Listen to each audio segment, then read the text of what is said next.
વિદ્યાર્થી મિત્રો, આપણે બજાર એટલે શું એની માહિતી મેળવી કે બજાર એટલે જ્યાં ખરીદનાર અને વેચનાર બંને ભેગા થાય એવું સ્થળ એટલે બજાર.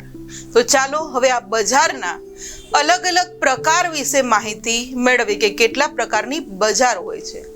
આપણે જે વિદ્યાર્થી મિત્રો રોજબરોજની ચીજવસ્તુઓની ખરીદી કરીએ અને અલગ અલગ બજારમાંથી આપણે કરીએ છીએ કે શાકભાજી બજારમાં શાકભાજી લેવું તો શાકભાજી બજારમાં જઈએ, કપડાં લેવું તો કપડાં બજારમાં જઈએ, સોનાની ખરીદી કરવું તો સોની બજારમાં જઈએ.